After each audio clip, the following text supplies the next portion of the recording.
আসসালামু আলাইকুম। আসলে আপনারা হচ্ছে যে অনেকে হচ্ছে ব্র্যাক প্রগতিতে অ্যাপ্লাই করেছেন। অনেকে জানতে চাইছেন বা বুঝতে চাচ্ছেন যে কবে হচ্ছে আপনাদের টাকানো শুরু করবে। তো সম্ভবত আপনাদের এই মাসের দিকেই মানে ডিসেম্বরের মধ্যে এসএমএস দেওয়া শুরু করবে এবং জানুয়ারির প্রথম সপ্তাহের দিকে আপনাদের কি বলে পরীক্ষার জন্য এসএমএস দেওয়া হবে।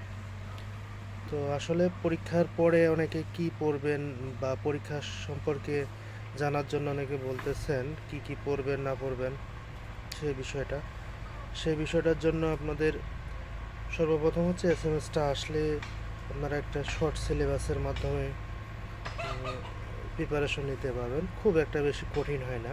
আসলে সেখানে হচ্ছে যে পরীক্ষাটা খুব বেশি কঠিন না হলেও সেটা হচ্ছে একটু টেকনিক্যালি পরীক্ষাটি হয়, যেটা হচ্ছে আপনার এই সিস্টেম যে পাইলে আমি পাস পাবো, না পারলে জিরো। সেখানে কখনো কাট মার্কস সহজে পাওয়া হয় না, মানে পাইলে ফুল মার্কস, না হলে আবার নাই। তো সেক্ষেত্রে আপনারা ডাক পাবেন ইনশাল্লাহ। ডাক পাওয়ার পরে প্রিপারেশন নিতে পারবেন। সেই বিষয়ে আমি নেক্সট ভিডিওতে অবশ্যই আপনারা কী কী পড়বেন সেটা বলবো। তো ঠিক আছে, আল্লাহ হাফেজ।